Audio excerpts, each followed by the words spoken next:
Pernah nggak sih kamu mikir, gimana kalau Dracula itu beneran ada? Maksudnya, bukan cuma tokoh menyeramkan di film atau novel, tapi manusia sungguhan, berdarah dingin, peminum darah, dan abadi? Tenang, kamu nggak sendiri. Banyak orang di dunia ini juga penasaran, apakah Dracula itu nyata? Dan jawabannya, mungkin nggak sesederhana iya atau nggak. Kita mulai dari sini. Nama Dracula pertama kali dikenal lewat novel Dracula, karya Bram Stoker tahun 1897. Dalam novel itu, Count Dracula adalah bangsawan Transilvania yang bisa berubah jadi kelelawar, takut salib, dan minum darah manusia buat tetap muda. Tapi, inspirasi dari tokoh itu ternyata diambil dari sosok nyata. Siapa dia? Namanya Vlad III, atau lebih dikenal sebagai Vlad the Impaler Wamo, atau Vlad Draculea. Dia adalah pangeran Wallachia, sekarang bagian dari Rumania, yang hidup di abad ke-15. Kenapa disebut Draculea? Dalam bahasa Rumania kuno, Dracul artinya naga atau iblis. Jadi Dracula secara harfiah berarti anak naga atau anak iblis. Ngeri kan? Tapi tunggu dulu. Ini baru awalnya. Vlad dikenal sebagai pemimpin yang sangat brutal.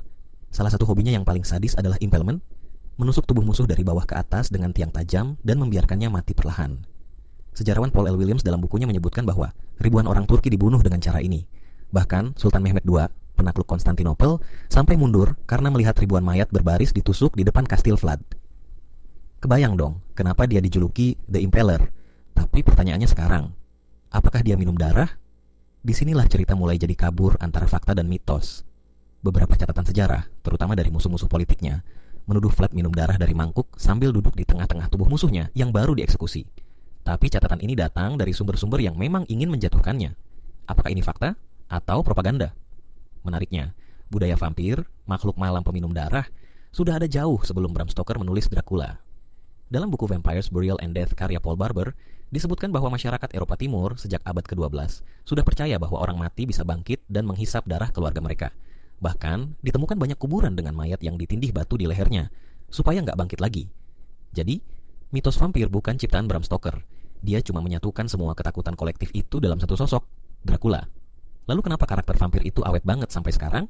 Sederhana, karena dia simbol dari banyak ketakutan manusia modern. Takut mati, takut penuaan, takut kehilangan kendali, dan bahkan takut seksualitas. Yep, dalam beberapa kajian psikologi, seperti yang dijelaskan di buku The Vampire: A Casebook oleh Alan Dundes, vampir dilihat sebagai representasi dari dorongan primal manusia yang ditekan oleh budaya. Nah, balik lagi ke pertanyaan awal.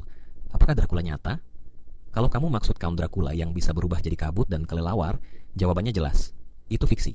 Tapi kalau yang kamu maksud adalah bahwa legenda ini berasal dari manusia nyata yang kejam dan kepercayaannya membentuk mitos-mitos yang menakutkan, maka jawabannya, ya, Dracula itu nyata, tapi dalam bentuk yang nggak kamu bayangkan.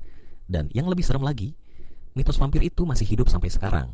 Bahkan, ada komunitas vampir di New Orleans dan beberapa kota Eropa yang hidup dengan energi darah dan upacara tertentu. Ini bukan delusi, ini bagian dari identitas mereka. Jadi, kalau kamu ketemu orang yang bilang dia vampir, jangan langsung mikir dia gila. Bisa jadi dia percaya sepenuhnya bahwa dia bagian dari warisan itu. Dracula mungkin gak abadi, tapi ceritanya kayaknya akan hidup terus, selamanya. Jadi, kamu tim Dracula itu nyata atau cuma dongeng doang? Tulis pendapatmu di kolom komentar. Dan kalau kamu suka video-video tentang mitos, sejarah gelap, dan misteri dunia lainnya, jangan lupa like dan subscribe buat dapetin konten seram dan cerdas kayak gini.